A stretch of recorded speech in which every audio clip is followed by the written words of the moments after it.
Okay. Hey Chuds, it's Jayden Adams. Okay, man. Yeah. Alright, I am Liam of All Nations Apologetics, and this is Jayden Adams Of Jayden Adams, yeah. Yeah. And we're back with another debate. It's round two. Yeah, round two. Round two. So our topics that we're going to talk about is, we have two. So our religious topic for today is, can the Bible be used as evidence for God? And we mixed it up a little Yeah. bit. He chose the religious topic. I chose the political topic. My political topic is, should we allow abortion? Yeah. So, you wanted to go first, so yeah. go ahead. Okay. So I don't think the Bible can be used as evidence for God because, again, it's a bunch of texts written by a bunch of different people. I mean, it literally says in the Bible, like, book of whoever. I don't know the names, but still. Like, it's a bunch of humans writing the book. Okay. Even if it's recounting stories of God. Do you believe history books? I mean, yeah. Okay. Those are written by humans. Well, yeah, but my thought on that is you can't really prove like a more fantastical version of reality with just a history book. Because history, again, it's a lot of interpretation and like. Well, like think about like ancient. Let's go ancient Egyptians. Ancient Egyptians. Yeah. We got the Rosetta Stone, so we can translate their language, and pretty much all of their historical accounts has religion in it, right? It has their religion. And obviously we'll reject some of that, but we'll take a lot of it as fact, even though it's tainted by their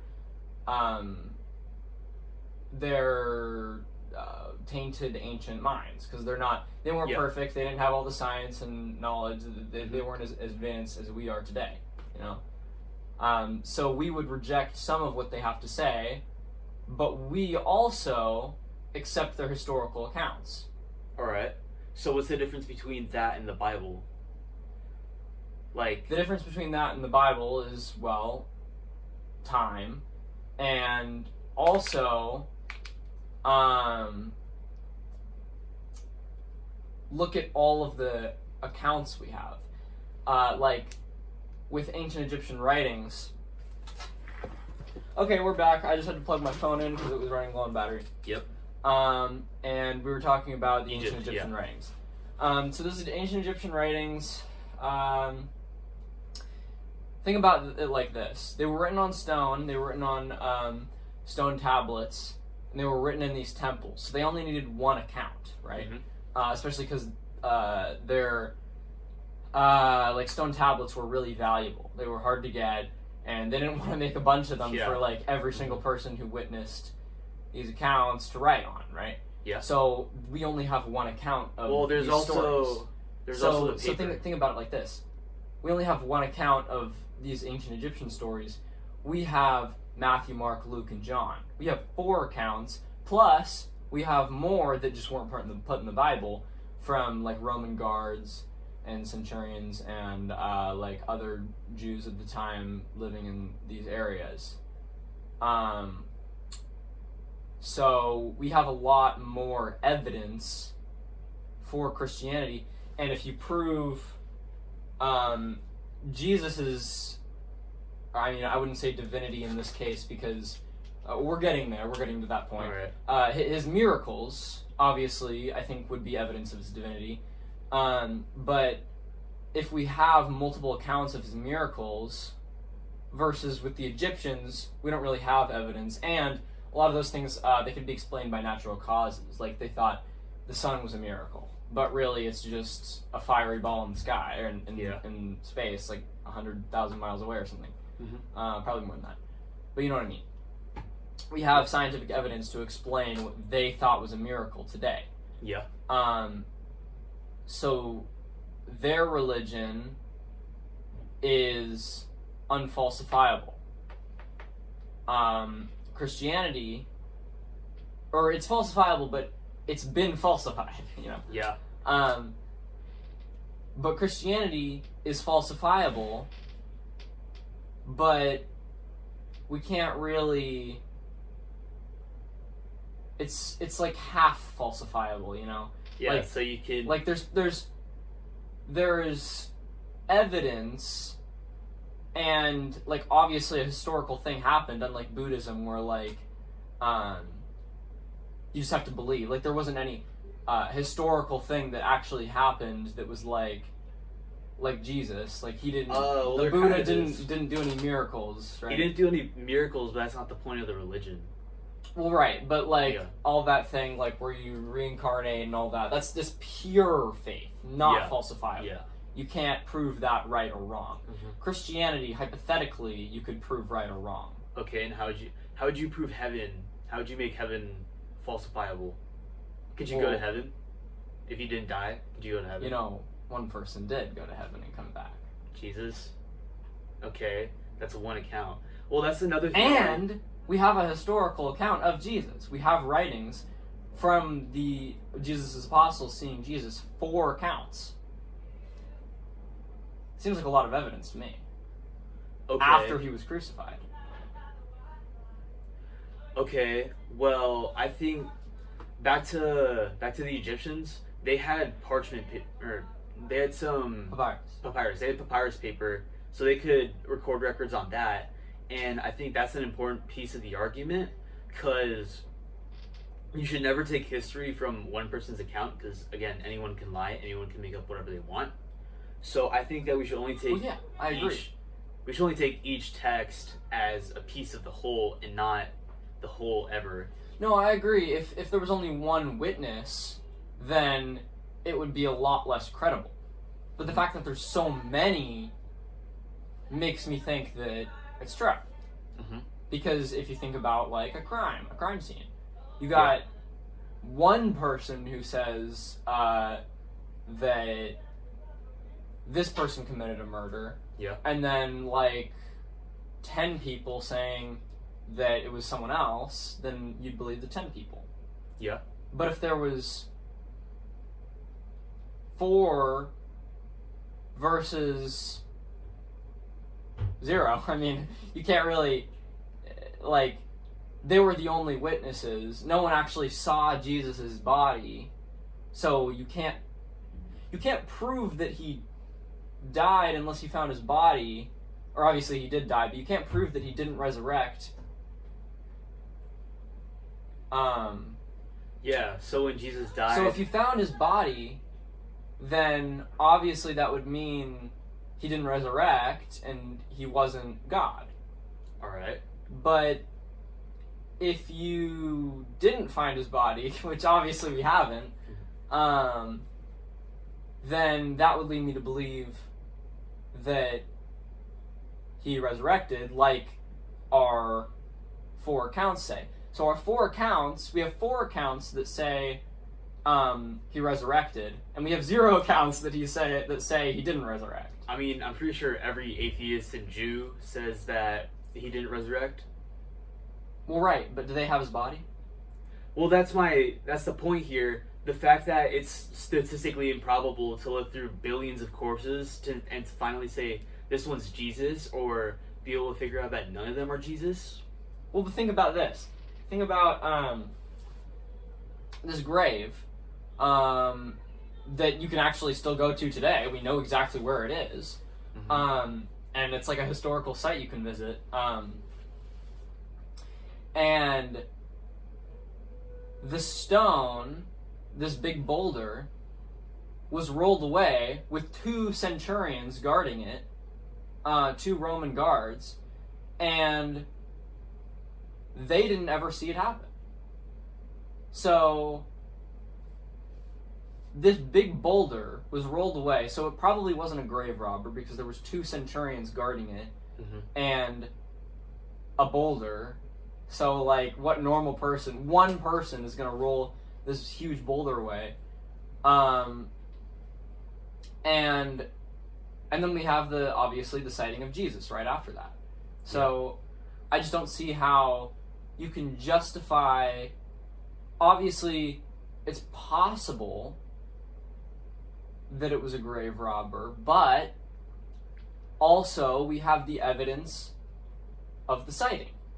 Well, I would argue that it's possible it didn't even happen in the first place, because let's look at the list of people who saw Jesus after he resurrected. You had the centurions. That what didn't happen? That his body's still in the tomb? Or no, that like he resurrected. Because let's look at like who has seen him, right? You have all his apostle friends who are obviously going to try to convince everyone that Jesus is God, and I think those centurions. Well, no, did they see actually, him? Like it wasn't like a publicly. It wasn't like if a I'm ton of remembering people saw correctly, him. if I'm remembering correctly, they were sleeping. Yeah. But they were sleeping by a huge boulder that would have made a lot of noise when moved. If they were deep sleepers, then they wouldn't have heard it. I guess. If they were really light sleepers, and it would have been hard to move. It would have taken multiple people, which would have alerted the guards, and it would have been loud, which would have alerted the guards. So My contention, huh? So the guards could have been drugged. That's also a possibility. Maybe. My contention is that it would have taken a miracle to move this boulder without awakening the guards. I mean, how big was the boulder? Was it the size of a small house, like this room? It's actually worth looking into. Was it this room-sized boulder? Because if it was really that big, that was just so unmovable, then how do we get it in front of the tomb in the first place? Actually, my phone's recording. Will you Google that really quick? How big was that? Just look up Jesus' tomb.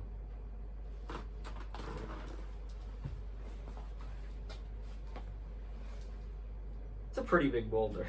Yeah, but it's circular, so you can totally roll it. That's a pretty big boulder. It's a pretty big boulder, but it's round. It is. Does that look like Look, about the size of this room? That's not the size of this room. You could that's about as tall as a It's person. about the height of this room. Yeah, it's not the height of this room. It's like 5 feet tall. Here, this is the picture that we're looking at. It's really not that big. Well, I mean, I wish we could see a comparison, but Yeah. Is there a comparison? There might be. person. Oh, there we go. Oh yeah. Yeah, it was like a little smaller than a person, so it wouldn't really take a miracle. But like, it would have made a lot of noise though. This is what we're looking at. So not that huge. So it would have been like this big. Yeah, maybe. That's a huge boulder. That's a huge boulder, but that would have taken that. Okay, so maybe it wouldn't have been like this is what I was imagining. Yeah, but, that's what I was imagining too. So it wouldn't have been like immovable, but by one person probably not. It probably would have taken 2 people. Yeah, it probably took 2 people. Probably right? took 2 people. It probably made still a lot of noise, even if it was just this big. But still, this big, that would make noise. Yeah. So I think that the guards probably would have woken up, but this is all speculation. We don't know. Yeah. I think it would have taken a lot to quietly move that boulder, and bring 2 people in without awakening these guards. But let's get to the more important point. Why would anyone do that? I don't know, crazy people. I mean, I'm arguing that the grave was never opened in the first place. These hypothetical people, 2 people, actually, went up to a tomb in the middle of the night, exactly 3 days after Jesus was crucified, snuck past these guards, which just happened to be asleep on the job, moved this boulder out of the way without making enough noise to wake up the guards, went into Jesus' tomb, stole his body, and then folded his clothes on his stone bed neatly, and then left without awakening these guards. Why would anyone do that, and how would anyone do that? Okay, so back to what I was saying. The guards could have been drugged, and when you're asleep, you don't really hear a lot of stuff. Scoot forward a little bit. If it was really loud, then you would have woken up, like an alarm clock in the morning. I don't really think it would be that loud enough to make the guards who just fell asleep wake up again. It seems unlikely to me that this would happen without some sort of miracle. And moving also, the boulder, not a miracle. The soldiers being asleep during a maybe robbery, not a miracle. And also, they couldn't have gone far. Everyone in all of the Middle East would have been looking for them. Either 1, because they wanted to see the body of Jesus. 2, that's really annoying. I lost my train of thought. One, because they wanted to find the body of Jesus because they were Christians. Two, because they wanted to find the body of Jesus because they were Jews. And they wanted to prove that Jesus wasn't the Messiah. Yeah, that's pretty much it. Or three, because they were Romans and they didn't want to have failed their job. So everyone would have been looking for this people. Two people carrying a body that would have been completely naked and like rotting and gross and smelly. Mm-hmm. It just seems unlikely that they would have been able to escape, even if they had gone through those guards, moved the boulder without waking them up, gotten out after folding these linens for whatever reason. Why would anyone do that? Like, that's... I don't think so. Well, also, there's another historical fact. Mummies, there's actually not a lot of mummies today because, like, British explorers or something would find the mummies and they would grind them up and they would eat them. Or, like, they would sell it as, like, a seasoning. It's really weird. Like, that's what they used to do. People didn't really see corpses as, like, gross back then. Huh. Like, there's, I just don't think that it's it has to be a miracle that Jesus was removed from the tomb somehow. Like, that's a possible thing that can happen. Go. Yeah, mummies grind up into seasoning. Okay, but it wasn't just British explorers, because we had, like, how long would that have been? 500, well, like 1,000 years I'm not saying before it was British the explorers British. would have gone there? I'm not saying it was the British. I just think that, like, Well, the Middle Easterners were totally different about this. They obviously they wouldn't have done that. There's still weird people out there. There's weird people out there. I guess there could have been like a bunch of different people who would have done this if they were in that place at the time. You know, it's not outlandish to say. And then back to what I was saying before. So if we're saying that he rose from the dead, only like 12 people who were already gonna believe in him anyways, regardless of whether he. Like, actually, that's not true. Who else saw him? Do you know the story of Doubting Thomas? No. Oh, okay. Doubting Thomas. It was like a week or two.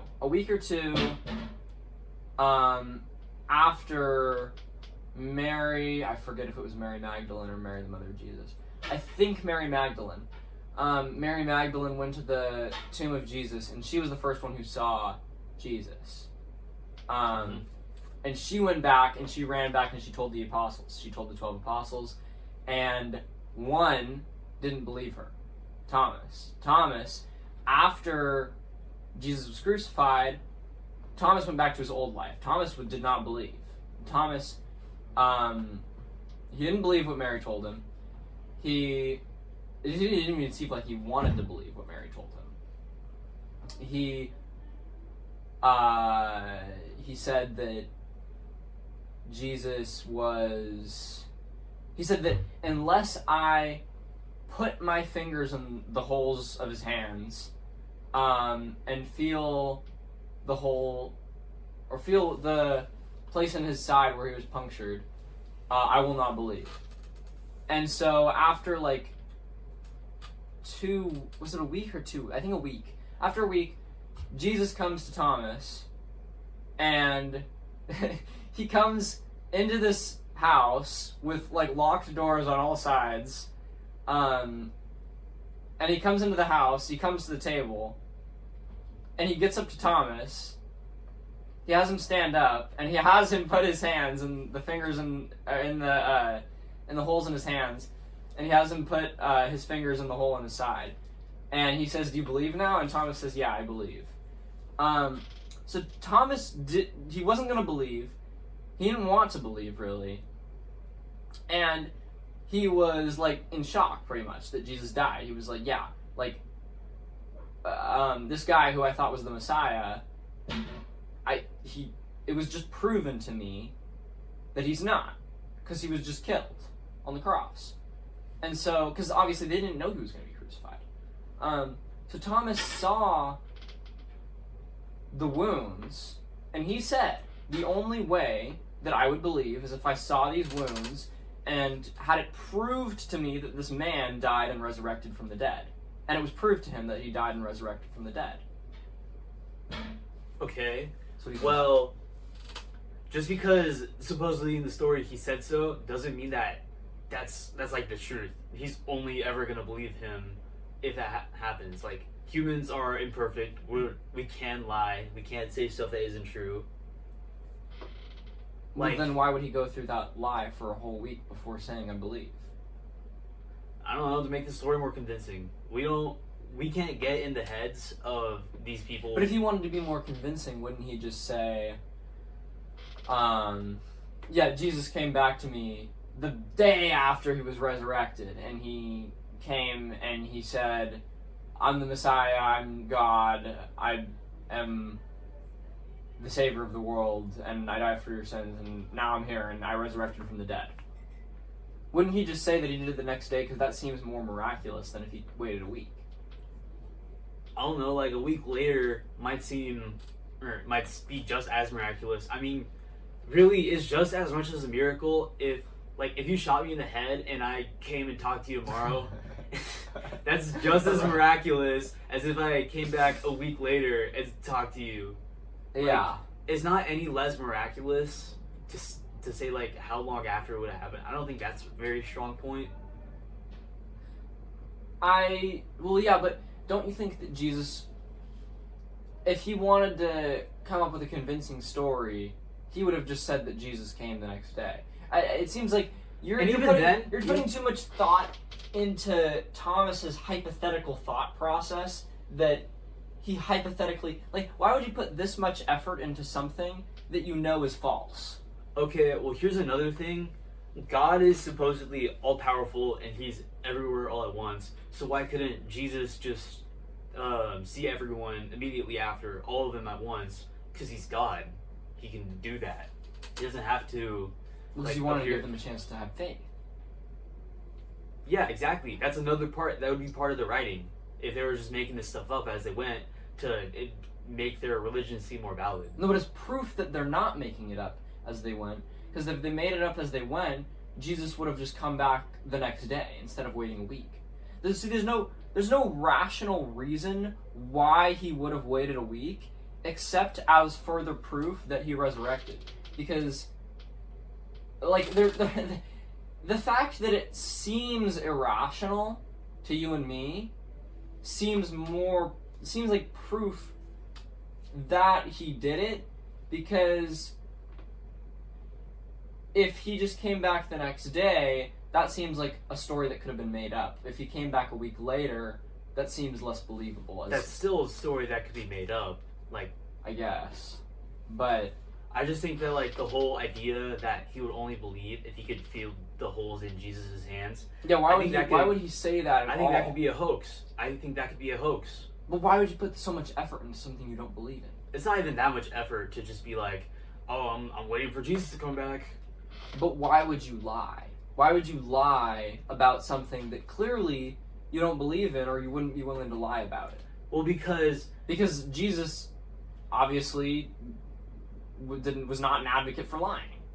Why would you, if you Jesus might not have been an advocate for lying, but these are still 12 dudes living 2,000 years ago. These guys who followed Jesus for like a year or two, and they're taking advantage of the situation. They're trying to make it. Why? Because Jesus is gone. No. There's literally no possible reason. There's no advantage that they could gain from this, because actually they were persecuted because of this belief. They were all executed except John. John was the only disciple who was not executed for his beliefs. If they didn't actually believe in what they were preaching, then there was no reason to preach it, because the only reason you wouldn't want to die, you wouldn't want to be executed. So there's no reason to preach this if you aren't sure that it's true. And if you're willing to lie about it, you're not sure it's true. Yeah, well, there is a benefit to convincing everyone that your religion is the true religion, But if you're not convinced that your religion is the true religion, then there's no reason to. Well, no, because there's... If I started... Stop interrupting me, please. Sorry. Please. Okay, every time... If you start a church, you're getting donations to this supposed God to make people feel better about themselves if you're giving money, right? So there's that. There's also the political power of how churches are very important to the state, especially back then. So having a church, having your own church is like a pretty useful thing. So the first 11 apostles might have just been trying to gamble, or might have just been trying to like double down on the gamble of convincing everyone that their religion is the true religion, and they all ended up dying for it. They're just being dumb humans. That's not totally unbelievable. No, because they weren't gaining any power. They would have rebuked this religion if they were gaining power. Then I could see why they continue. I could see why they would continue to preach this religion. But if they had a bunch of followers of Jesus already. They were still Christians. But they weren't gaining anything. They weren't the only Christians. They still had a bunch of people that still believed. They were gaining nothing. They were seeing their fellows like Stephen in Acts was stoned to death, like not long after they started their ministry. They weren't gaining anything from this because all the people that were coming to listen to them preach were poor and rejects from society. They were lepers and adulterers and just what the Jewish leaders would call just sinners and unclean, and they wouldn't want to associate with them in any way. And so they weren't being associated with from society. They were being rejected from everyone. They weren't gaining any money from these people because they were all poor and broken. These people weren't gaining them anything, and yet they still preached the gospel. So I'm convinced that they actually believed this message, or at least some of the disciples would have quit. I mean, I think they could see the bigger picture of, okay, maybe not now they have power, but down the line, they still have dozens, hundreds of people who believe. If that keeps growing and you start having, like, nobles following you, they could give you a lot of money. So it's not, like, they're people, too. They can see beyond the immediate moment. And so your contention here is that they started a religion just to gain power in the culture, and they kept doubling down on this religion even though they weren't gaining any power in the culture. I mean, it worked out in the end. Not for the disciples. Not for the disciples. The disciples lived horrible lives. Yeah, but now we have mega churches that generate like millions. But what does of dollars. What does that gain anything for the disciples? That doesn't gain anything for the disciples, but that was the hope. They wanted to end up like that. They just got unlucky, and they themselves couldn't end up like that. And let's look at this from another angle, all right? So, in the Middle East, there's like all these terrorist organizations that will just buy guns and they'll sell drugs and they'll just kill people, right? They're killing people. They're trying to like keep Americans away. They're all drug dealers and rapists and terrible people that are associating with each other to go fight a pointless war and try to kill Americans when they probably know they're going to die. You know, I think that can somewhat be compared. Because they believe in their religion. Yeah. But also... So your contention is that that the disciples were fighting for a religion that they didn't believe in. And they were being persecuted and executed for it. They were watching their fellows die in front of their eyes. And you think that all of them still wouldn't believe, but still would fight for this religion that they knew wasn't true just for personal gain? That's why I'm saying this is another angle. So, like, those terrorists, they're looking at this from, like, they believe in their religion so much, they're willing to do stupid stuff that really, even if their God was real, wouldn't really do a lot, you know? Fighting Christians and Americans and Jewish people. Like, that's not... Well, it's like the Crusades. I mean, obviously, the Muslims think that if you die from, like, die in honor, like, you die for fighting for Allah or whatever, then you'll go to heaven right away instantly. It's pretty much like the equivalent of the Crusades, the Crusaders during the Catholic Crusades. They thought that that their sins would be forgiven if they went off and fought in the Crusades, because that's what the Pope told them. And so it's kind of the same thing for the Muslims, the terrorists who go and fight Americans, who they say are advocating for Christian values. Not all of them, but some of them. They think that their sins will be forgiven because that's what their religious leaders have told them. I don't know if that's actually in the Quran. I haven't read the Quran, obviously, but Yeah. but that's what they believe. Mm-hmm. So, if they believe that they're going to go to heaven for fighting for this religion, then of course they'll go fight for this religion. They want to go to heaven. Everyone wants to go to heaven, if you believe that heaven exists, of course. But if you don't believe in your religion, and you think that the only point of following it is to gain political power, and you're not gaining political power, then why would you continue to follow it? They're just... Okay, well, what do the terrorists gain from fighting Americans? Because again, this is from the angle that they genuinely, totally believe in their religion, and that's why they're fighting for it. But that doesn't make it real, you know? Okay. So... Is your contention still that the disciples did or did not believe in their religion? I'm saying that this is a different... We're talking about this from a different angle of... Oh, so you're talking about a believe. different Yeah. angle. Okay, so if they did believe... If they did believe, they were just being so radically willed towards believing in Jesus that they would just be martyrs and they would die in the name of Jesus, even though in reality that doesn't really help their cause a whole lot. So make a claim. I wanna just hear your claim so I can argue against that. I'm not really understanding what your contention is. So my main idea is that I don't think Jesus came back from the dead. Because that would mean he's divine, and that would mean that God is real. I don't think that's true. Well, right, I understand that. But, like, what are you trying to say about the disciples' character here? Are you trying to say that... There's multiple ways we can look at it. It doesn't have to be a static way, because we don't know enough about people from 2,000 years ago to be able to say that they're one way or another, is what I'm saying. Okay. So you're not arguing anymore for the claim that they were just looking for political power. I mean, I think the only point of talking is to find a higher truth, and I think that if the idea that they didn't believe in God at all and they were just making stuff up, if that's no longer seeming like a strong argument, then I think I can still move on to something else to still try to deny the existence of divineness. I think that's like a fair thing to do. Repeat that? So like, even if the argument that the disciples were just trying to gain power and they didn't actually believe in the God, even if that's, I'm saying that might not seem like a very strong argument anymore, so I'm pivoting over towards, oh, they were just radical. Oh, okay. Well, I think they were radical. Yeah, they were radical. But I don't think that's a bad thing. I don't think that proves the existence of the God. I think you probably would even agree with this, maybe.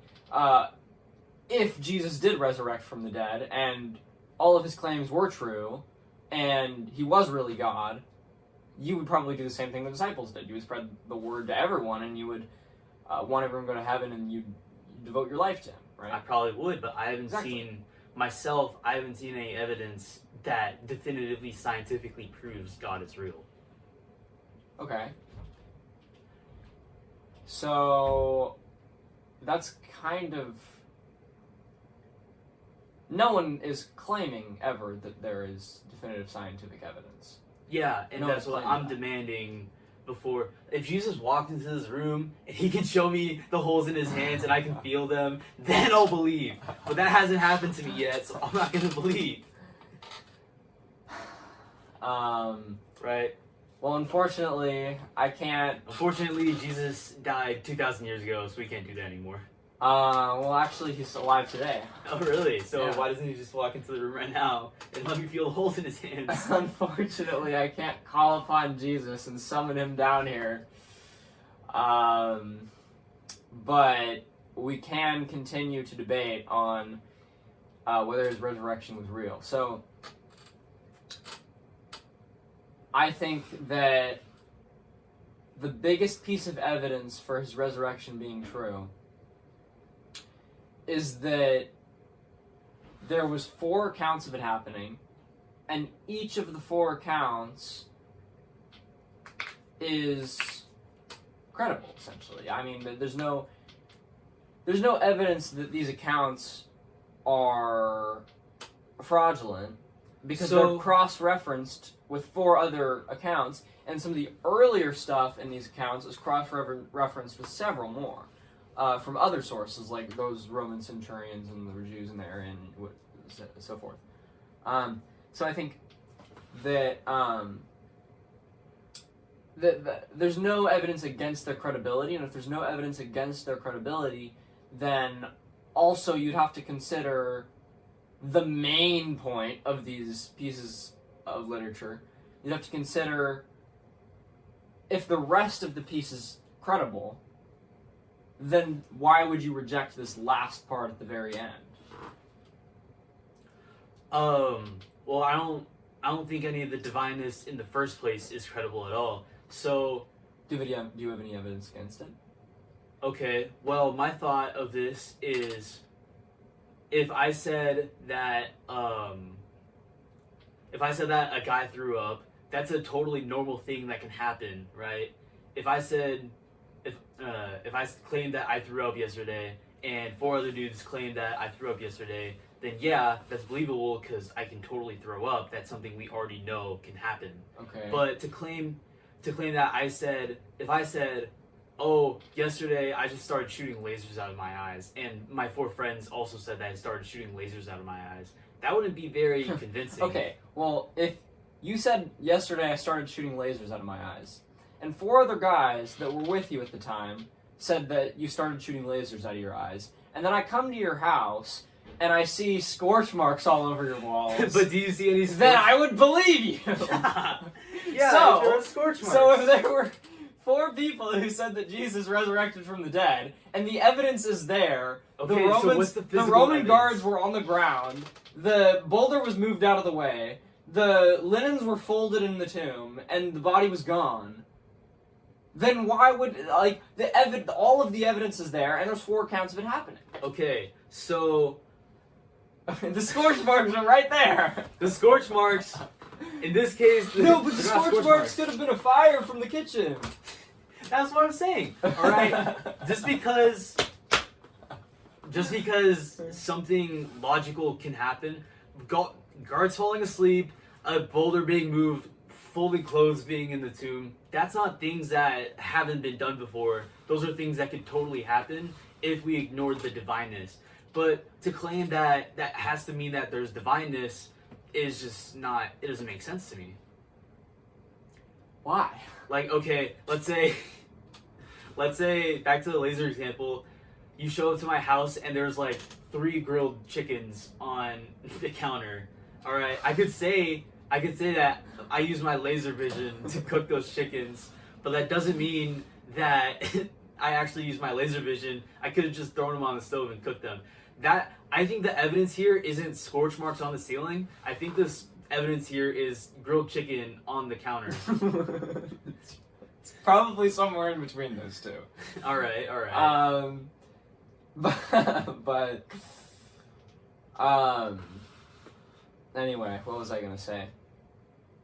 Yeah, so also another thing to note is that we have Paul's account from after he said he saw, so actually it's 5, it's more like 5.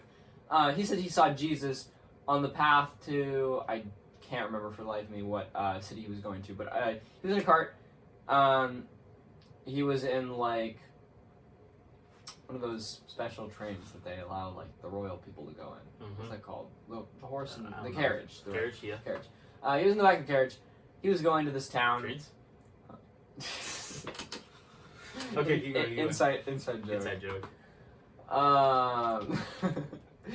Anyway, he was in the back of the carriage, and he was blinded for a few days, and then he woke up, he saw Jesus. And if he also claimed to see Jesus, that's like if someone came over to your house a few weeks later and saw you shooting lasers out of your eyes again. So, like, not only were there 4 accounts from that day, there was also a 5th account from later, and Paul, it's worth noting, it's incredibly worth noting actually, he knew nothing about the Christian faith, he was persecuting these Christians and he hated them. His job was to kill Christians. He was an assassin to kill Christians, specifically Christians. So he hated Christians. He killed them for a living, literally. So what's the divine? He hated the Christian living. He hated the Christian religion, and he knew nothing about their faith. And then, so he knew nothing about their faith. This is the most important part to me. He knew nothing about their faith, and then he comes out of this carriage. He sees Jesus, and suddenly he's the most educated person in the world on the subject. How did that happen? What do you mean he's suddenly the most educated person in the world? He wrote like 90% of the books in the Old Testament. The most educated person in the world on the subject is what I said. So he knows the most about Christianity out of pretty much anyone. He wrote most of the books in the New Testament. He wrote all the Pauline epistles, which is like half the New Testament, if you didn't know that. He wrote everywhere from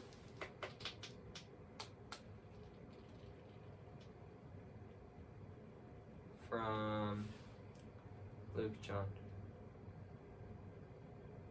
So if the New Testament starts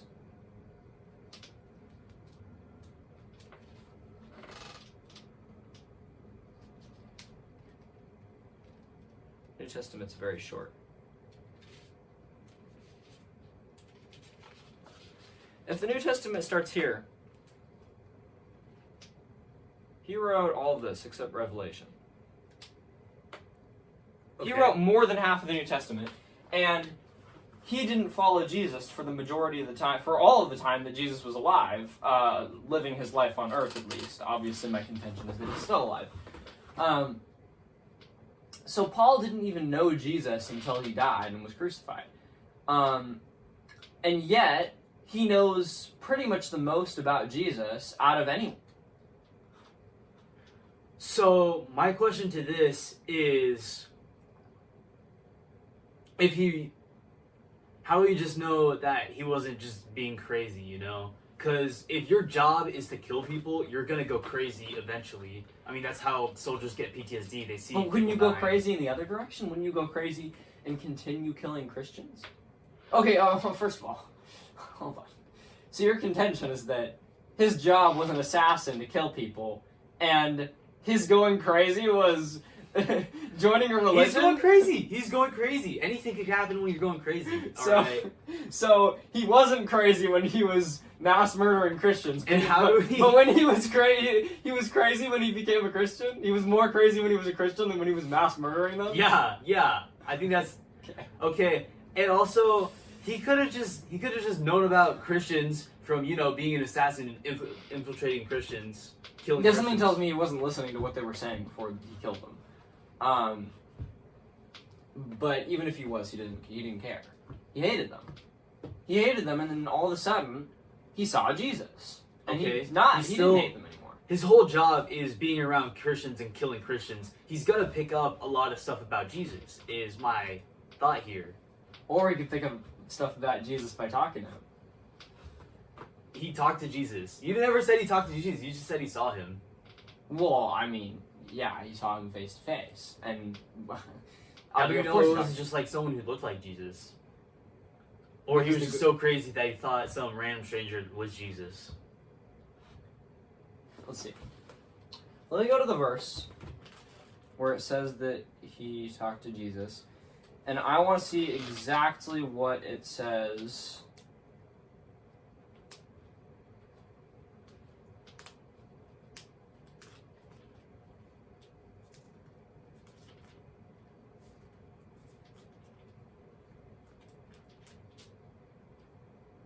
Saul Rapids is the church.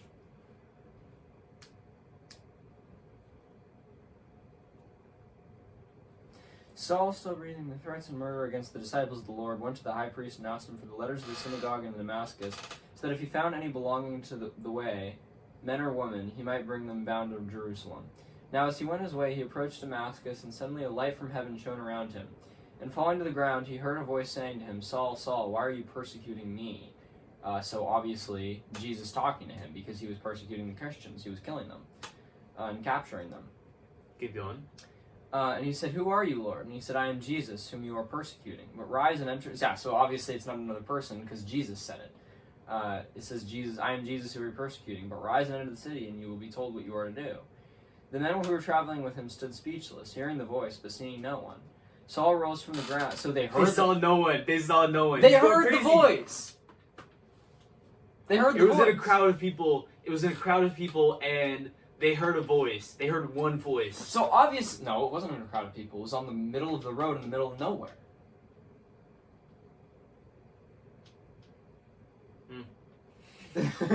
So they're all going crazy. I don't know. So these two guards. So Saul, your contention is that he went crazy. He went crazy, but he saw Jesus and heard the voice of Jesus, and these guards heard the voice of Jesus, but they didn't see Jesus. So clearly something divine is happening here, some sort of miracle. And he went blind for a few days, and then his eyes were opened after that. So I don't know how that happened. I think it's because Jesus healed him. Rise and enter the city, and you'll be told what you were to do. And they stood speechless, hearing the voice, but seeing no one. Saul rose from the ground, and though his eyes were opened, he saw nothing. So they led him by hand and brought him to Damascus. And for 3 days he was without sight, and neither ate or drank. Now there was a disciple at Damascus named Ananias. The Lord said to him, Ananias, here I am. And the Lord said to him, rise to the street and go straight. So this guy didn't know who Saul was, and went to meet Saul, who was infamous for murdering Christians. And he met him at the gate to Damascus. That was the road he was on the way that I didn't remember the name of. So he met him at the gate of Damascus just because he heard the voice of God, and God told him, go meet this guy who's infamous for murdering Christians. And he was right. He was right. So how is that a coincidence that he went and met Saul at the gate of Damascus, even though he was known for murdering Christians, and it just happened by coincidence that Saul had just converted to Christianity in the middle of nowhere from the voice of Jesus? That doesn't seem like a coincidence to me. Well, again, this is all coming from the book that's saying that everything. The book is saying everything that happens in it is divine and is divinely influenced. All right. Do we have? Okay, so do you have a natural cause for that happening? Do you have any sort of natural explanation for how that? Do we have another? Do we have any other records that like these people even exist, or any of these events actually happen? That Paul exists? That Paul exists? I mean, there's letters from Paul to the churches and from the churches to Paul. Yeah, that's from the churches to Paul, and that's within the bounds of Christianity. Why would people write a letter to someone who doesn't exist? They can make it up. They can make it up. Why? What to reason could you possibly have to make like a stronger story to make people believe in their religion? Why? To make money and to have power. I said but they weren't making any money. Their goal was to make money. Oh, okay. So if you start a business and you go a few weeks without making a huge profit, you're mostly just breaking even. Would you just give up the business because you're not currently going anywhere? They were being persecuted and losing money and living on the fringe of society for like hundreds of years. Why would hundreds? Yeah. Christians for hundreds of years by this point. Hmm? No, not by this point. Hundreds of years after. Yeah, they were still trying to build up the business, you know? But why would they do that if they knew that they were going to die for it? To get power. They were just... Okay, realistically, if you were a peasant back then, what choice do you have to get rich other than, I don't know, stumbling upon a chest full of a bunch of gold coins, alright?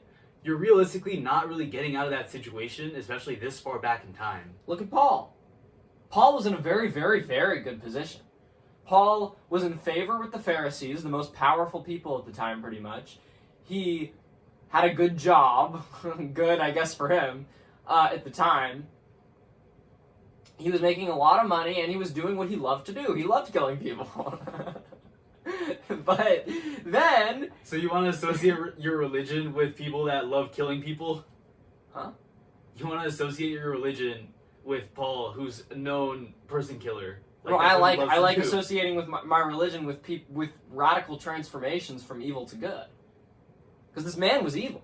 Saul was evil. And then Jesus redeemed him and changed his name to Paul. And I think that's more like a symbolic thing where he changed his name to Paul because he became like a totally different person. And I think most Christians who convert to Christianity become totally different people. So I think this is not this verse right here in Acts.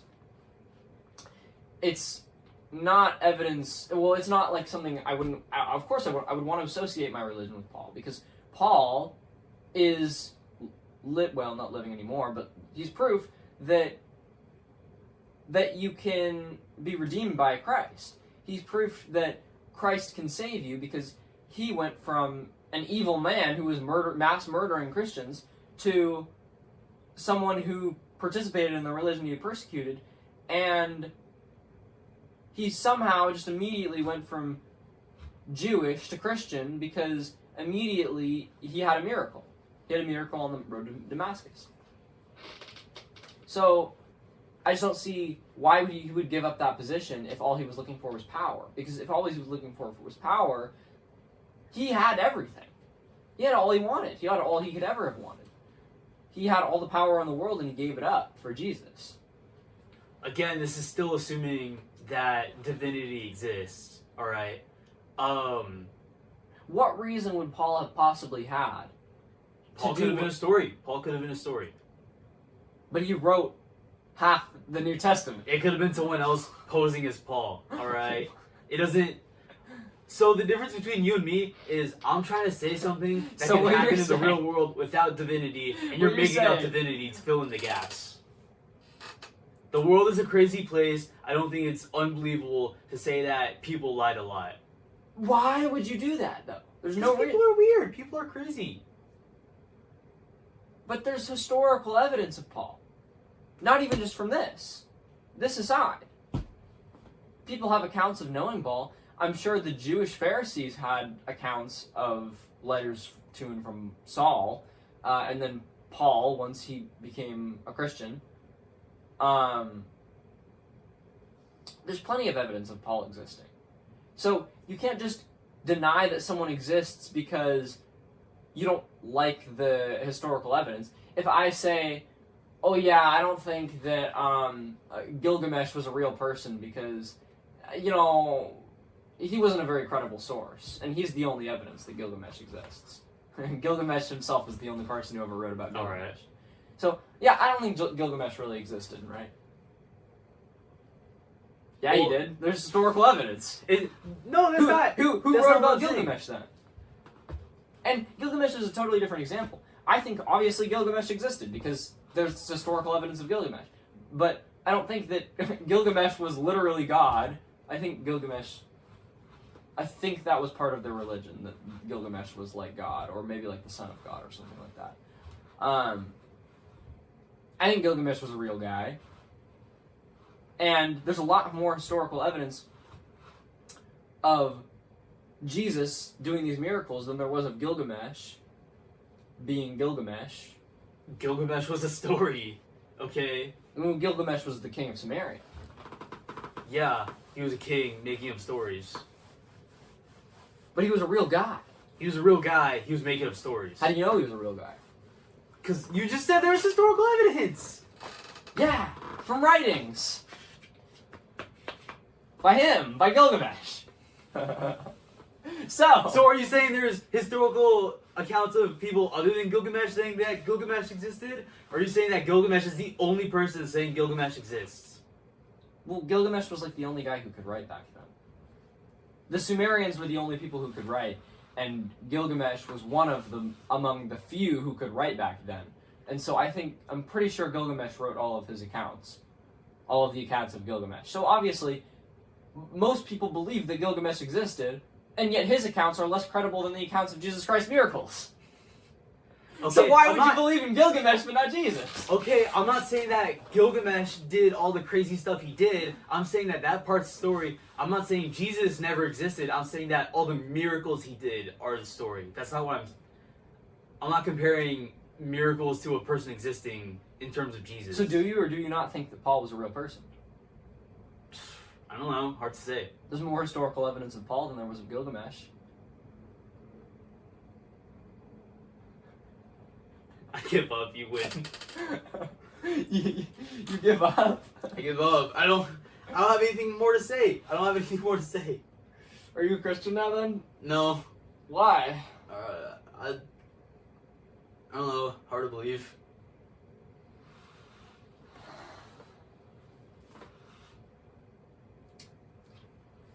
You don't have anything else to say? I concede. I really can't argue on this anymore. I don't have anything to say. There's nothing. But you admit that it's at least plausible that Jesus Christ did miracles. No, I don't think it's plausible that he did miracles. Because I don't believe in miracles. I don't think they can happen at all. Well, then how do you explain all the evidence? I can't. And just me saying that I don't know isn't proof that there's a God. Just like when we talk about the creation of the universe, some people say God did it. Some people say so, that. Well, what I'm hearing. No. Some people say that like there's like a secular universe, but a lot of atheists believe that we just don't have enough evidence to say whether or not we could say what caused the universe. Because all we really know is that the Big Bang happened, and here we are now. We can't look past that. So science concedes defeat by saying that we don't have enough evidence to say whether or not those things happened, or whether or not like the universe was created by God or it's cyclical, right? So really, we don't have enough evidence to say that either a God did or a God did not create. Yeah, that's what I'm saying. So we're going into a new topic altogether right now. We can honestly, if you want to, we can just. It's been an hour. We can just skip the second topic and go into this instead. No, I kind of like the second topic. Okay. Well, let's wrap up this then. Okay. I think that there isn't really any evidence except for logic as to whether the universe did or didn't come from God. But I think that Jesus is the main piece of historical evidence. I think that's the main piece of evidence that, obviously, if Jesus is God, then there's God. Yeah. And if there's a God, then God created the universe. That's just, it just makes sense, because if Jesus is God, then Genesis is true, then if Genesis is true, then God created the world. Genesis is kind of weird, though, because, okay, I think a lot of Genesis is metaphorical. Yeah. Like, obviously, Adam wasn't... Actually, I was just reading Genesis recently, and I'm doing, like, a deep read. And by the way, teaser for the audience, my next video after this is going to be, like, a deeper reading into the whole Bible. I'm starting a new series. So the first one's going to be Genesis 1 through 3. But anyway... I was reading Genesis, and it actually doesn't say that Adam and Eve were the first man and woman. Did you know Really? that? No. It said that God created man on the 6th day. Hold on. Actually, I don't want to get this wrong. Let me look. God created man...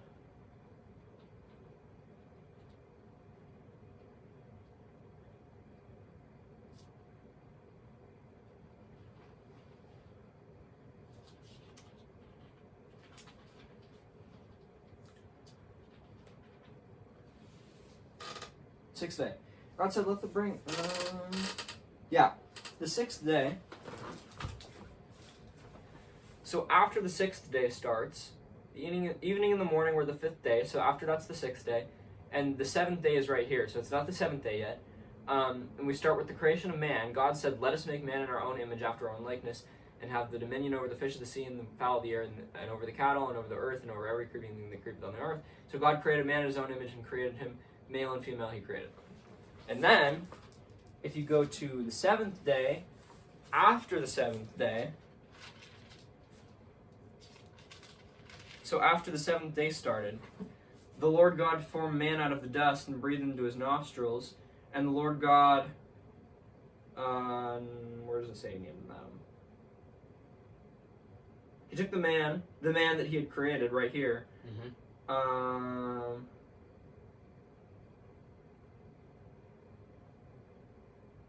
Where does it say? Somewhere from here to here it says that he named him Adam. Okay. So what I think that means is that he created like Neanderthals through natural processes. Yeah. And then as they evolved, they became humans. And at a certain point, he took a human and he gave this human a soul, and that's Adam. So young Earth creationists just don't know what they're talking about. That's pretty much what I'm saying.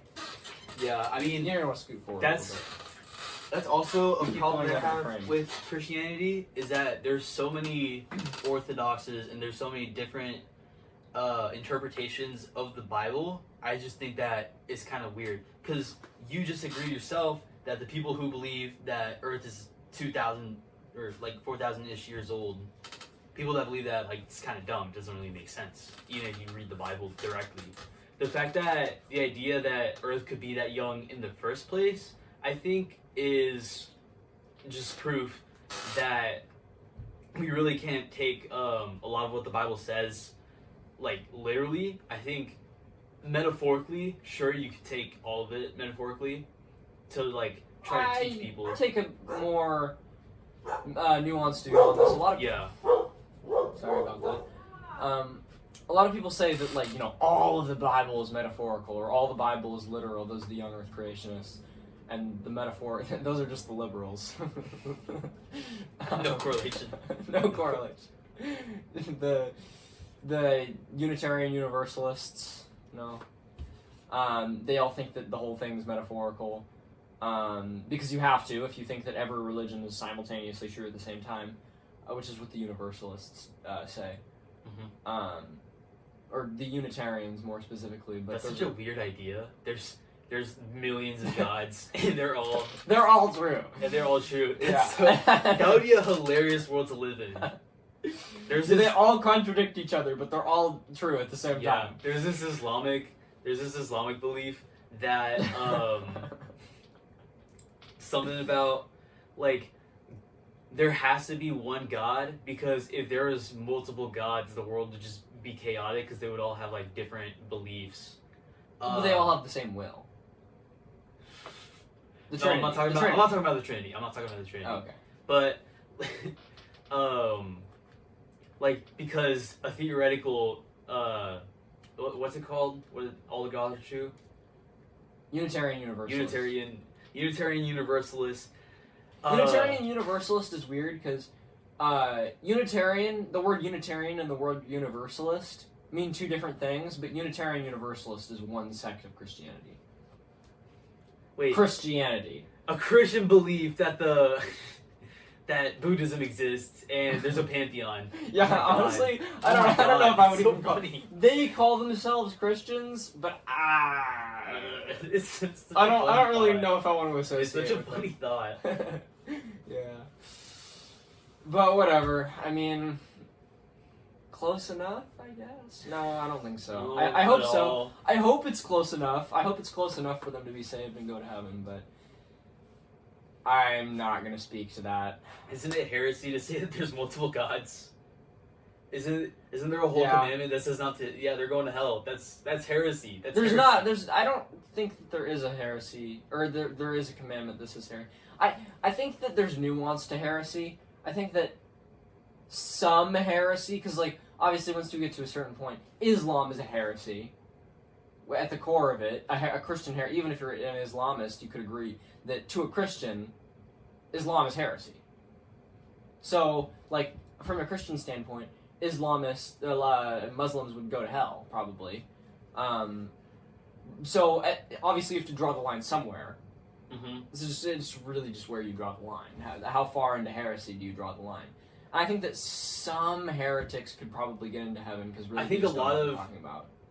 I think a lot of Christian Christian like orthodoxes could be considered heresy, and like I don't know, a quarter of all Christians go to hell anyways because they believe in the wrong. Well, yeah, right. So like, I have to draw the line somewhere because like realistic- the Catholics would call us Protestants heretics. Like exactly. I wouldn't draw the line that far. Like they think that every single possible doctrine is condemnable by hell. I mean, Or the purgatory. Catholics would say purgatory.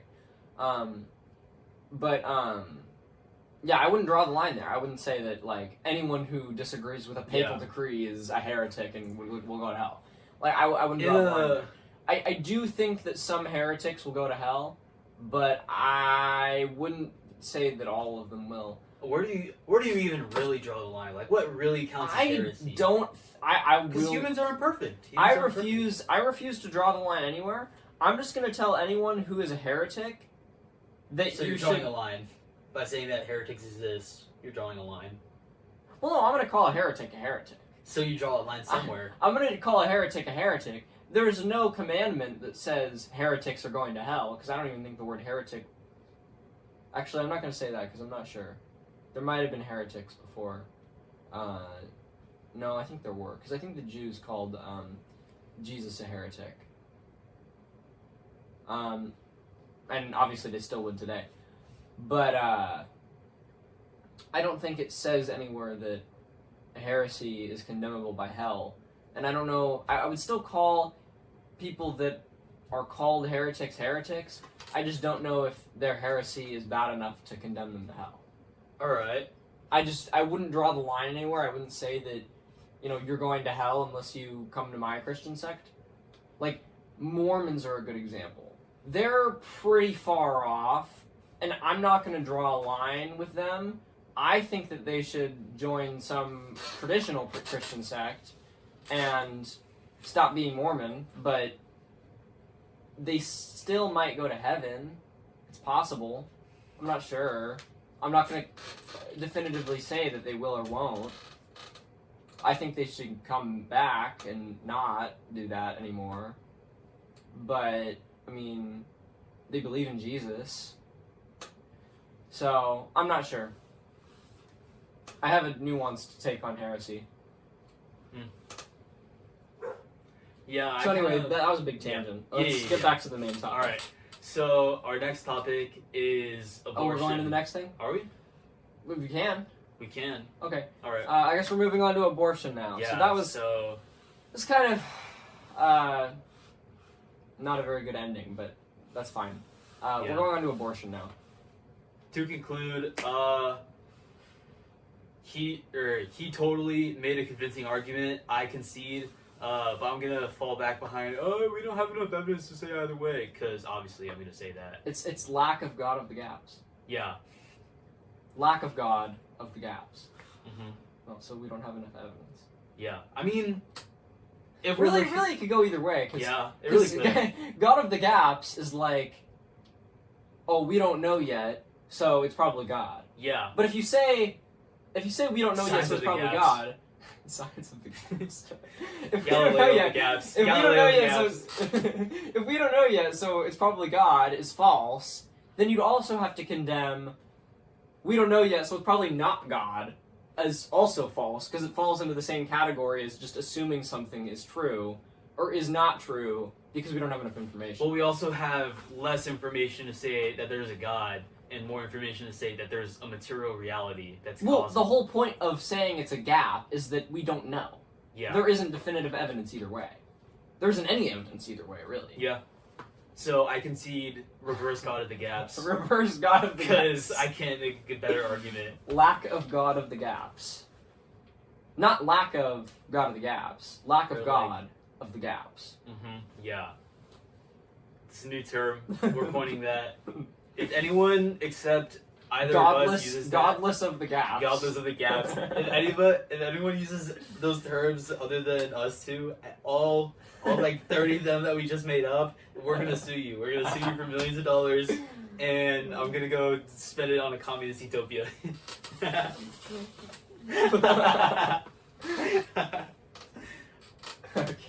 Alright, moving on. Okay, now for my topic.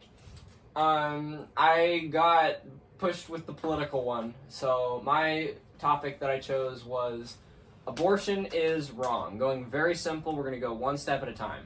First of all, I'm going to say that I think that a child in the womb from conception is a human being. Because obviously, I think you would agree that murder is wrong. Yeah.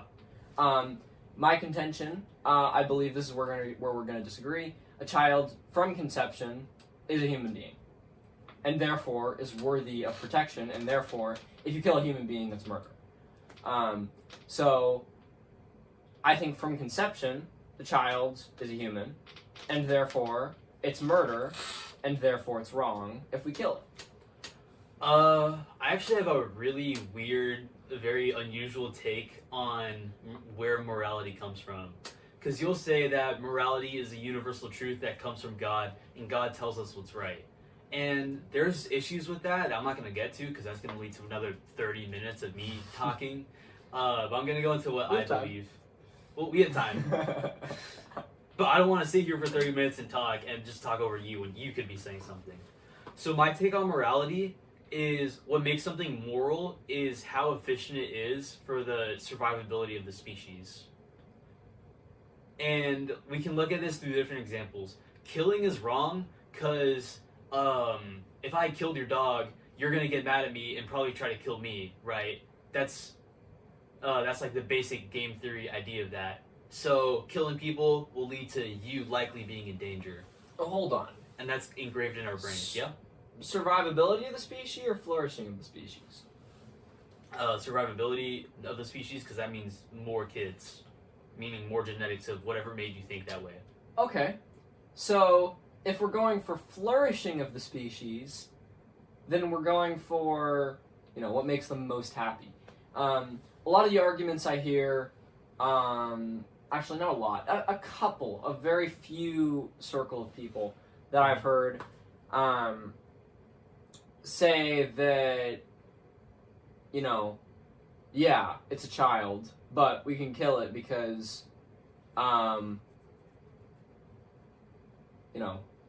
it makes our life easier. Yeah, and I think that that's kind of where my morality would say that aligns. All right, keep going. Oh, so you would agree with that? Yeah, I would mostly agree with that. So you think that it's really the flourishing and not the survivability of the species? Because the survivability of the species implies maximum population. Flourishing of the species implies like a utilitarian ethic, where you would say the maximum amount of joy you can get out of a person is the best outcome. Well, it's like a little bit of straw manning, because my thought is if you're getting an abortion, it's not because you like killing kids, it's because you kind of have to, or because children are expensive. You have to pay for daycare, diapers, more food. Put it up for adoption. Have you seen our adoption system? Go to any person that's been adopted. I think we need to reform to our adoption system. Yeah, we agree on that. But there's a lot of people who want to adopt a child. There's actually more people who want to adopt a child than children up for adoption. Okay, but even though every child deserves a parent, not every parent deserves a child, alright? So I think until we can fix adoption, abortion isn't the worst solution we could take. I think that it is.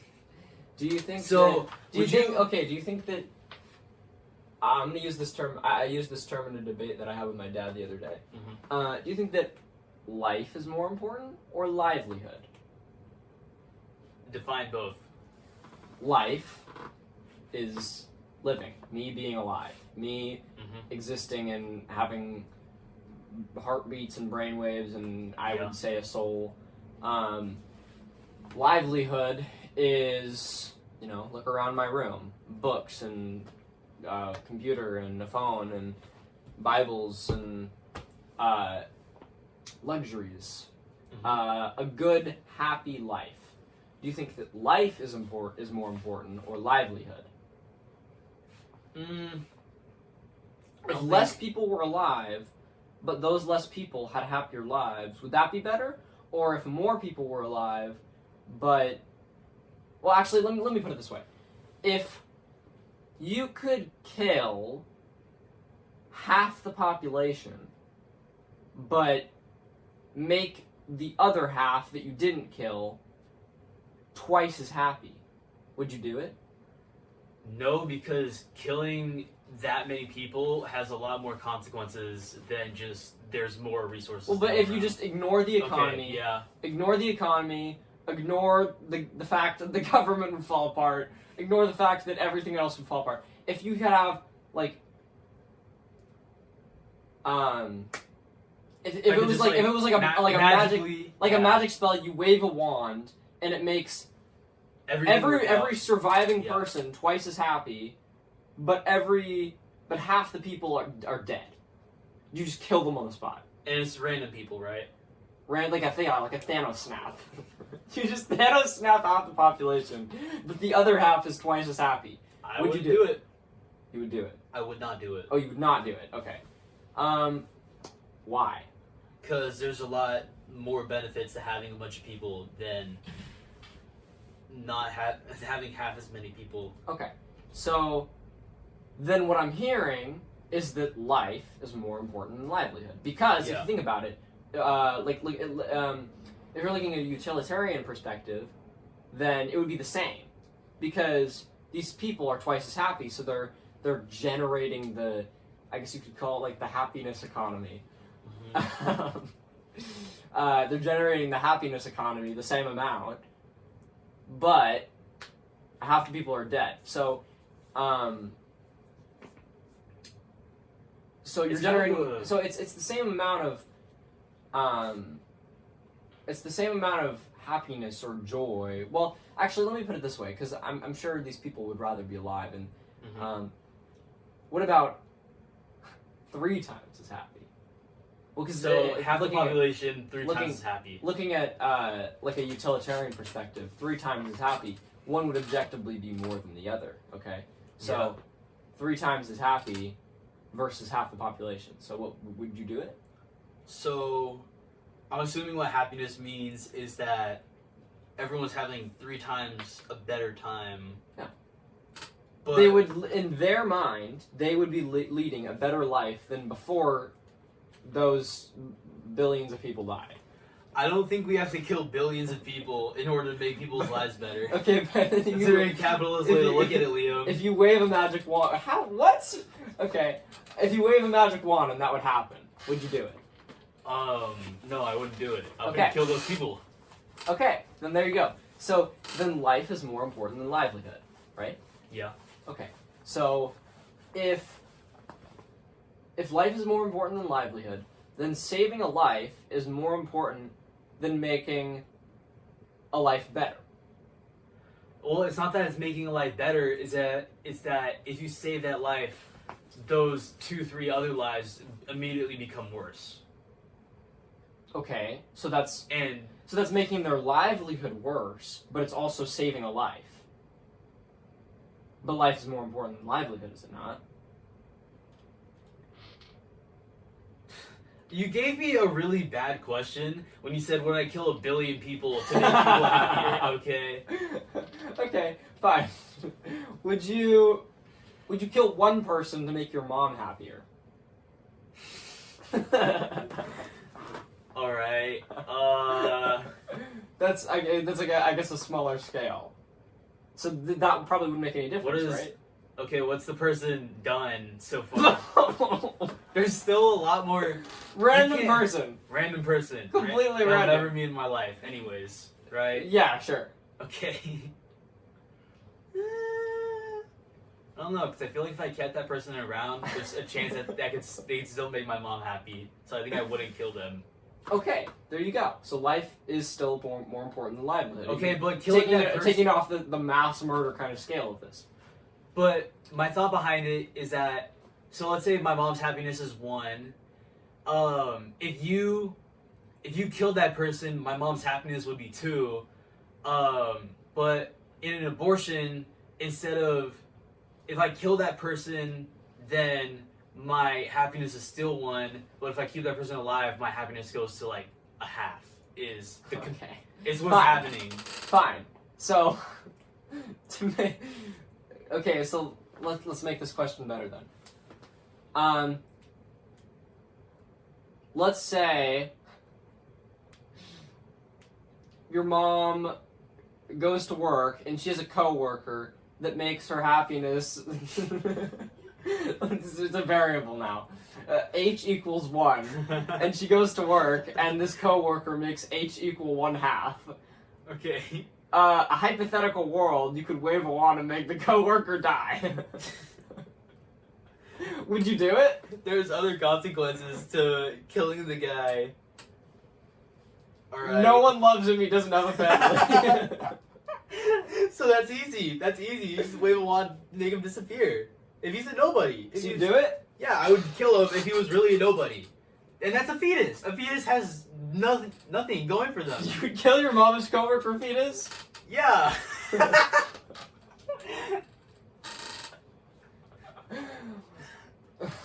These are ridiculous claims, Liam. It's a metaphor here. You're not. Yeah, it's a metaphor. You keep doing that. Stop going out of the frame. I just want my personal space, Liam. Um. You're the coworker that makes me happy, bro. You make my I'm not a happiness fetus. 1/2. You make my happiness 1/2, Liam. You might as well be a fetus. If you kill me, it's on camera.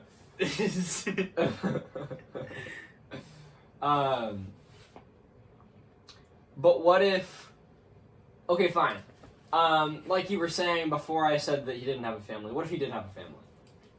Okay, so if I kill him, then his family gets worse, and that's more people being worse off by him dying. Exactly. Then, So then I the wouldn't kill baby, him. the baby makes the family happier.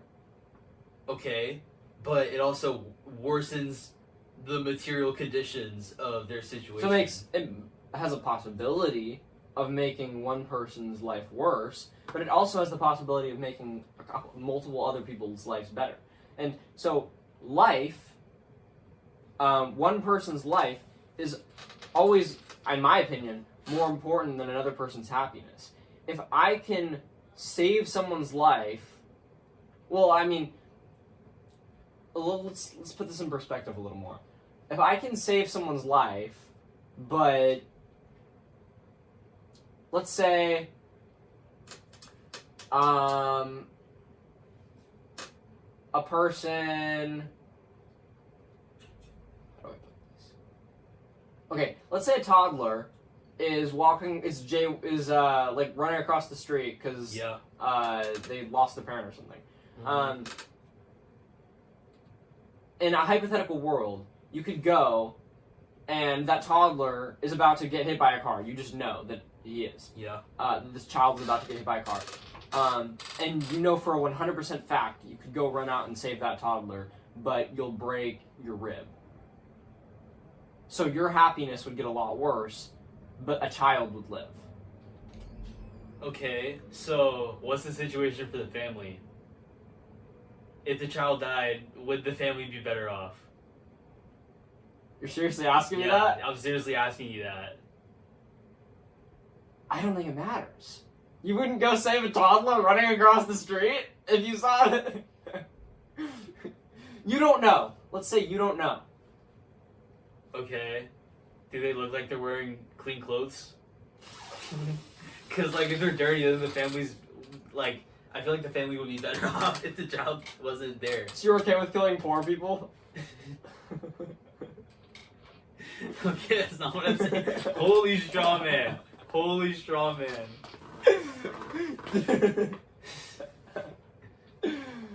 Oh, boy. I think it's really situational, and that's why I believe that it shouldn't be. So you think sometimes everywhere. it's okay to let this toddler Yeah, die? sometimes it's okay to let the toddler die. That's horrible. Because I really don't. I could not. I don't care if this justify makes me sound like some sort of demon, but I don't really. Morality doesn't have a basis, so. that. So livelihood is more important than life. I think. Someone's happiness is more important than another person's life. Is what you're saying. Because fundamentally, it depends. Because fundamentally, well, okay. Let me just give you my stance. My stance is that if you took like a scale, like you got I'm at like picture like the thing the Justice Lady's holding. Mm-hmm. You put one person's happiness, however quantifiable, if you can make H equal whatever you want, and you put a life on the other hand, life is infinity. Any amount of life is infinitely more valuable than any person's happiness. Okay, so would you kill a rat if it was like biting your dog? And like, even if you like scared it away, it would come back later and keep biting your dog. Would you kill the rat? Now you're getting hit with the hypotheticals now, Okay. Liam. Okay. This is where I'd say that.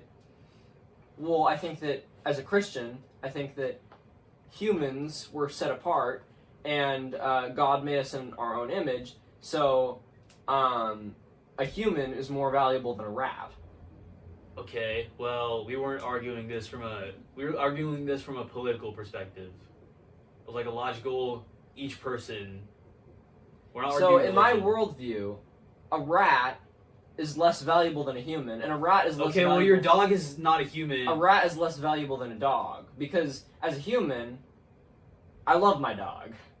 Okay, but that doesn't. What if I love the rat? Would you kill the rat? No, I'd tell you to get your rat off my dog. What if I didn't want to? You'd have to kill the rat. You'd have to kill the rat so it stop bugging your dog.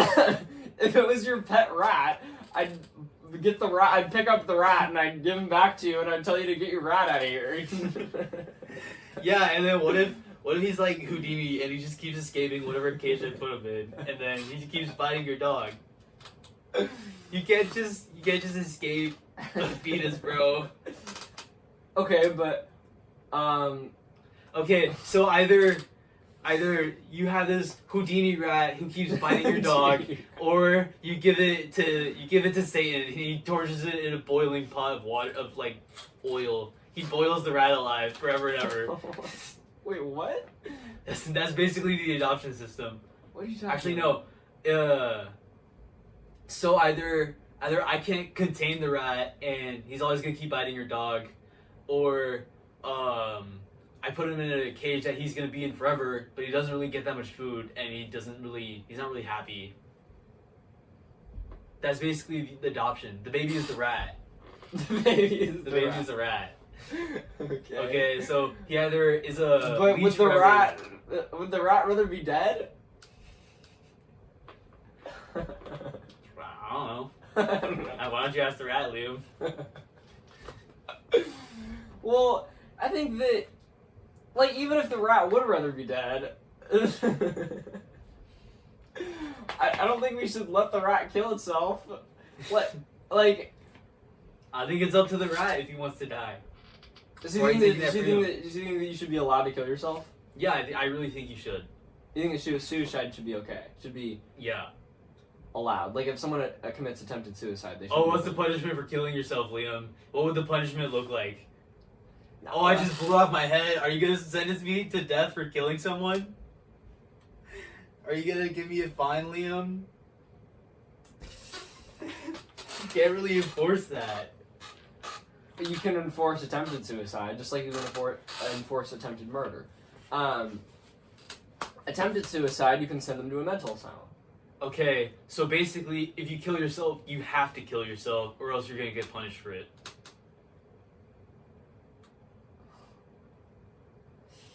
So that's making people want to kill them. Cause what if you slit your wrist? You don't think that if you Okay. you don't think that if you were crazy and you wanted to kill yourself, I don't think it's always a crazy thing. But let's say you slit your wrist and of you course realize. it's not a natural instinct. I mean, if your life is so bad that you end up wanting to kill yourself, then that's not really a brain thing. It's that your life is just terrible.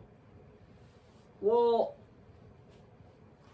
I guess. Okay, but like, let's go back to hypothetical. I like, think you're punishing no attempted matter what it suicide. is, it's a mental illness. So you slit Whether- your wrist, whether or not- halfway through you realize you don't actually want to do that, so you like patch it up and you call an ambulance and you get sent to the hospital. All right, so they can go fix you up. I would say that person should be sent to a mental hospital.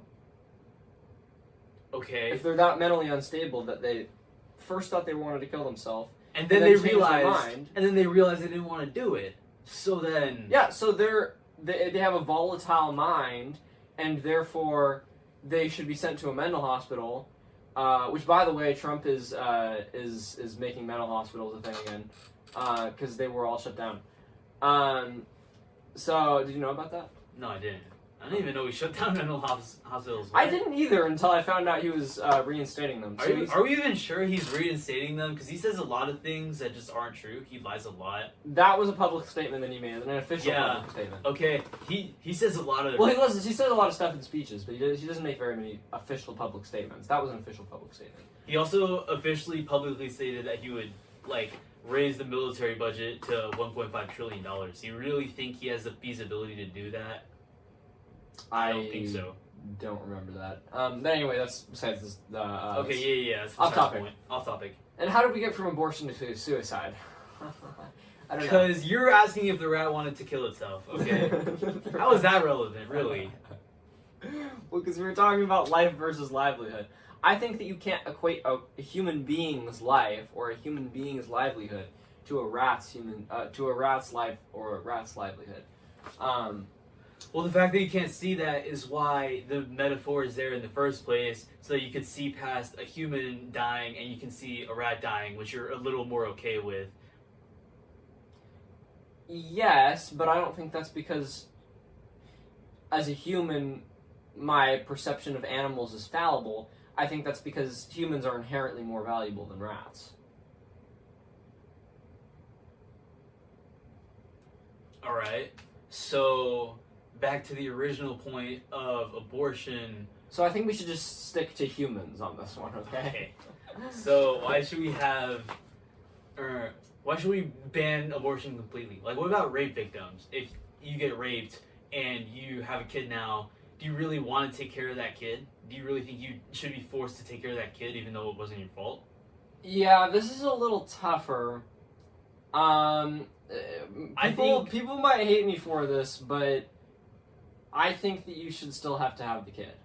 Because, hear me out here, I'm just being consistent. And if you are an advocate against abortion, you have to say that rape victims should have to give birth to the child, because you're saying that child is a human being.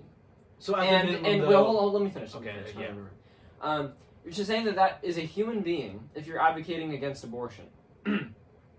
If that is a human being, then that human being has human rights, and one of those human rights is that it will be protected, and it should not be allowed to murder that human being. So if you are an advocate against abortion, you should have to say that rape victims should have to give birth to the child, even though it sounds bad, because if that's a human being, then you shouldn't be able to kill another person just because a wrong was committed against you.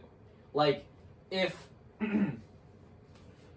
let's say, I can't even really think of a metaphor. This seems like the only topic that could really be compared. I can't think of any metaphors.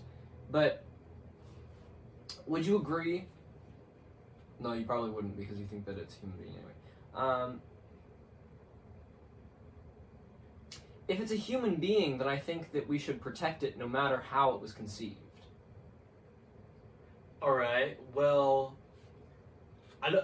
so a rape victim, at the very minimum, we agree that if a person is raped and they have to have a child, they shouldn't be responsible for taking care of that child, right? No, absolutely go put it up for adoption. That's fine. Okay. I mean, there's still all the medical bills for having to get pregnant and do all that. Yeah, the rapist should have to pay for those and then probably be sentenced to either life or maybe death. Yeah. I was really fearing that you would say 20 years. I don't think a rapist should ever be let out. I used to be of the opinion that it should be life, but actually, the reason I changed my mind on that, I think it should be death. Yeah. Because it's in the Bible. Really? Yeah, it says that if a man rapes a woman, he should be sentenced to death. So I think that rapists should be sentenced to death. Well, We agree on something. I'm gonna tease you a little bit here. If the Bible is where you're basing all of your morality, and the Bible also said that you have to kill everyone named Jayden Adams, would you kill me? But it doesn't. But if it did, But it doesn't. okay, well, your morality is relative to the Bible. But if you did happen to find a verse that says kill all Jayden Adams, you wouldn't go and kill me, right? But it doesn't say that. That's not. It's a hypothetical. It's a hypothetical. If it did say that. I'm not going to speak. Okay, a lot of the times I will speak in hypotheticals, but I'm not going to speak in a hypothetical about the Bible. That's like saying, if the Bible says to, kill all the Jews, are you going to do it? But it doesn't. If the Bible says that Jesus isn't God, would you agree with it? Well, but it doesn't say that. The whole point of the Bible is that Jesus is God. Yeah, it might. It just doesn't say that, so I'm not going to say whether or not I would do that. It'd be, I don't know, but that world does not exist because that's the wrong thing to do, so it wouldn't be in the Bible. There's this. It would be wrong. It would be wrong to kill all people named Jayden Adams, so it wouldn't be in the Bible. That's just my point of view. There's this thing. I think there's this quote in the Bible that says that women have to wear head coverings somewhere in there. It says during prayer they have to. Yeah, and how many times do you see women with head coverings during prayer? Yeah. So we can't say that all of the Bible's morality is objective. I think that probably they should because the Bible says it, but really no one does that. So I mean, I'm not a woman. If I was a woman, I probably would. Okay. And If I was a woman and I saw that verse, I would probably start doing it. But I don't think it's that big of a deal. It doesn't say they're going to be sentenced to death if they don't. Still, though, I think that the fact we can look at that and say that's not the complete truth is kind of saying that the Bible is fallible in some instances. So realistically, we can't say kill all the No, I never rapists. said that wasn't the complete truth. That is the complete truth. What? That is the complete truth. It is the complete truth that, according to the Bible, it says rapists should be sentenced to death. It is the complete truth of the Bible that, according to the Bible, women should wear headdresses during prayer. They don't. That's probably not good, but it also doesn't say that they should be sentenced to death for not. So I don't think that all women who've ever prayed without wearing a headdress should be sentenced to death because the Bible doesn't say it. Well, yeah, it doesn't say it's sentenced to death, but there's probably something bad that happens from not wearing a head covering. I don't think if so. we're taking. It was in one of the Pauline epistles, and if I'm remembering correctly, it just says that women should wear headdresses. Most of the things that say if you don't do this, then those are laws, and laws are established all in the Old Testament. So if it was going to say something like that, that'd be in the Old Testament. There might be precedent for that in the Old Testament. I would have to double check that. I'm not entirely sure, but I don't think so. There's also another verse that says a woman should never have any power over a man, and I don't know if that's also one of the weird sections of the Bible. It says wives submit to your husbands. That's kind of I don't agree with that, but that's your belief. I mean, it also It says a lot of bad things about women. I think we can agree it doesn't say bad things about women. that a man or that a woman should never have power over a man. That's But it clearly just doesn't ever sexism. say that. Yeah, it does. No, it doesn't. Look it up. Really? Are you gonna push me on this? Also, you have to look at context. Be careful with that. Oh yeah, misspelled it.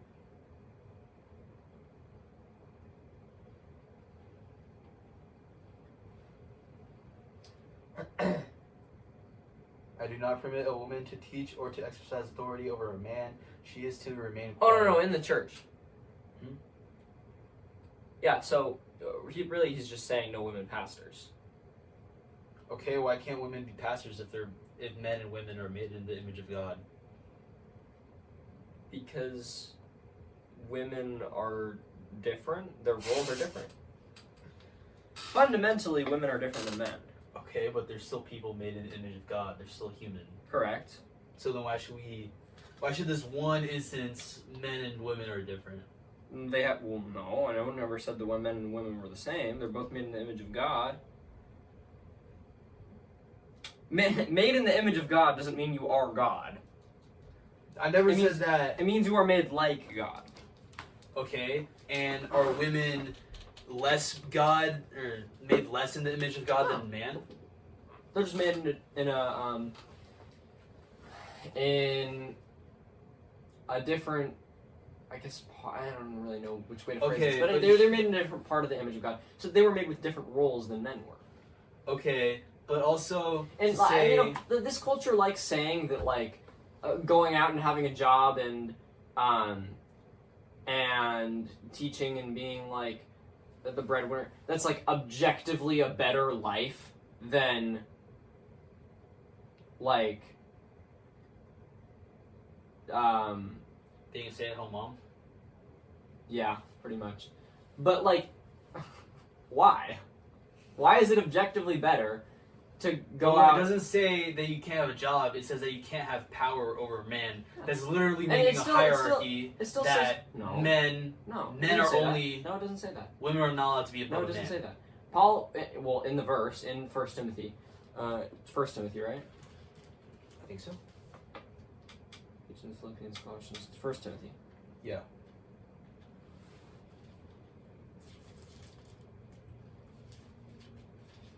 Let's go see the context, because always context is important. What's the exact verse? I think 21 or 2:12. 2:12. 2:12. Yeah.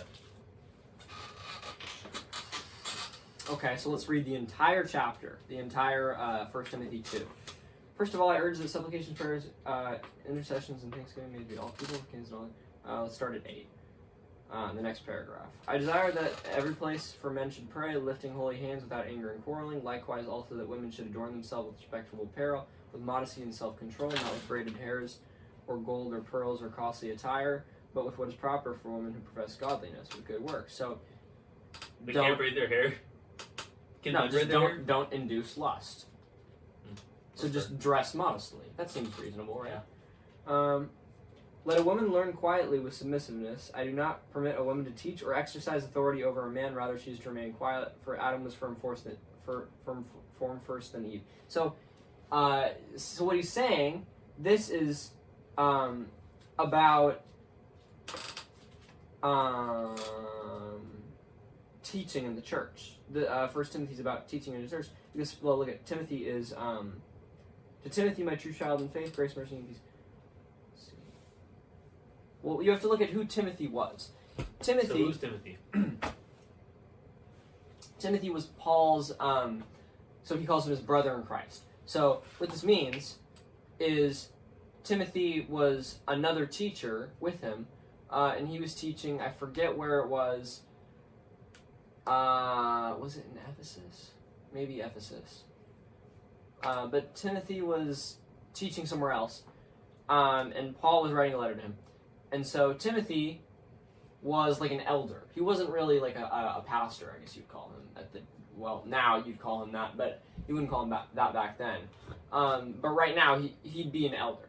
And an elder, you probably don't know this, but the way that the way that churches work is that you have the pastor, and then you have like a board of elders. And these elders, they control like the finances. They control who teaches who the pastor is. They control like what doctrines they're allowed to teach. So like, how do I put this? Like, if there's controversy in the church, and there's like a disagreement between church bodies, the elders are the ones who decide what side the church takes in this disagreement. So the elders would be the ones who decide, like, in modern day, like back then it would be like, like Nestorianism and tritheism, whether the Trinity is like 3 different gods or the same God. Mhm. Today it'd be like whether gay people can get married, and like whether abortion is okay, like what we're arguing about right now. The way that elders work is that they decide the finances, and they decide who gets to be the pastor, and like a couple other things.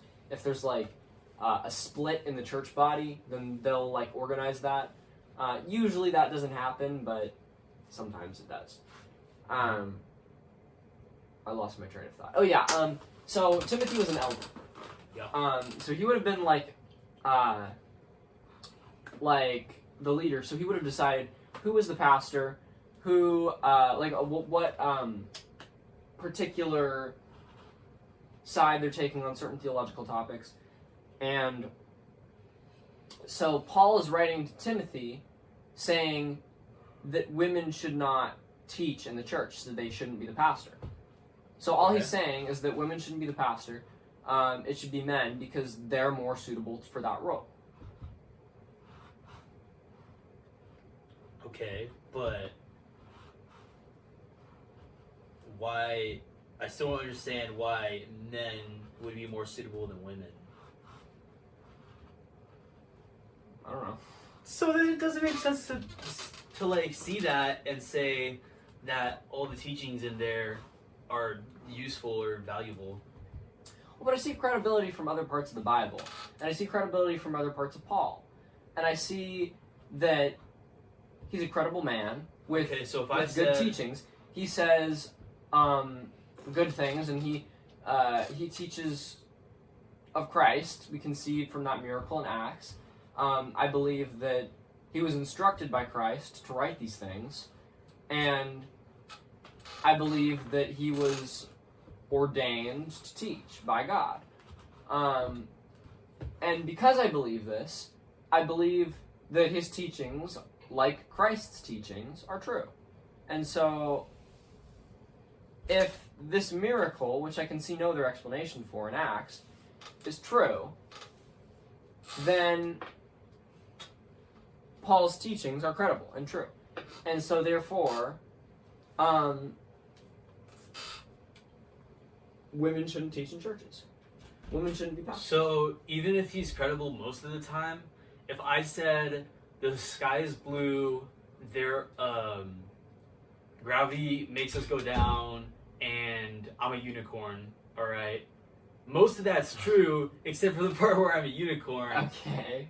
So I'm kind of saying that him saying women shouldn't be pastors is kind of a unicorn. But that's... it's a unicorn. Okay. Well, no, because you're not ordained by Jesus Christ. you weren't blinded and then miraculously healed on the road to Damascus and spoken from heaven, which had witness accounts from 2 drivers of the carriage, and miraculously had an encounter with Jesus Christ and was told to write this. So if Jesus told me I was a unicorn, I can be a unicorn, is what you're telling me? Well, Hey Jesus, can you come in here right now so I can feel the holes in your hand and you can make me a unicorn? Those are my demands.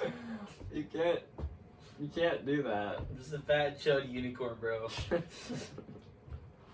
I don't think that's how that works. Oh well. This is way off topic, by the way. Yeah, we were talking about abortion. Yeah.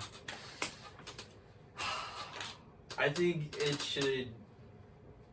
I don't think we should have one hard rule, like it is or isn't. Because then, at least until we can make an adoption system that actually works and where the children aren't statistically disadvantaged the whole way through. No. Hold on. Let me get this straight.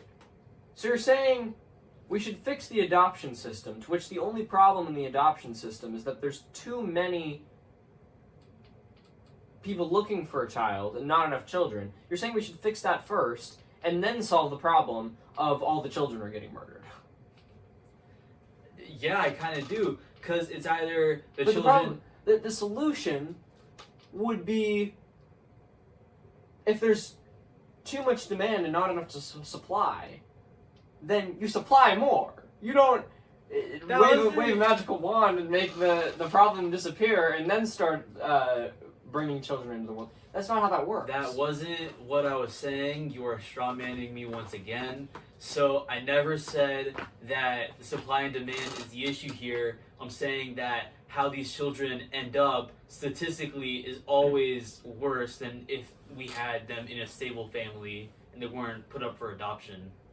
Well, I think Once we can figure out how to fix that I think issue, going into a then broken we can ban abortion. I think going into a broken home and living your life in there and having a chance at success and a good life after living through that bad home, which rarely ever happens anyway, by the way.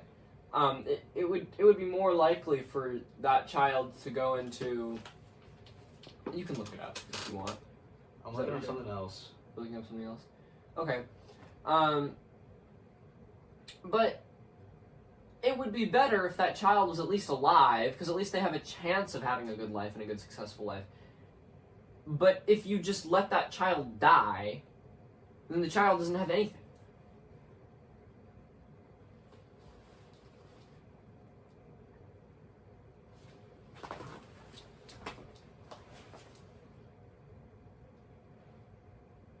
So what you're saying again? I don't think there's going to be any relation. I think there totally can be. Oh, yeah. Interesting. Interesting. Yeah, we should ban abortion. Yeah? Yeah, you win. Okay. Fair enough. 2 out of 2. Good job, Liam. 2 for 2. He's unchudifying me. Slowly but surely. I'm like 98% chud right now. You just ticked off I'm gonna make 2%. you a Christian. Yeah, I you're got gonna make you. me a Christian one day. Don't I'm even gonna trip, make you dog. Christian. Alright. Alright. I think that's it. This was definitely better than the last one. Yep. I feel a lot better than this about this one. I feel a lot worse about this one because I'm kind of losing the whole time. See, I Well- was winning most of last video, but this video I'm losing, so. Say goodbye. Bye. Bye.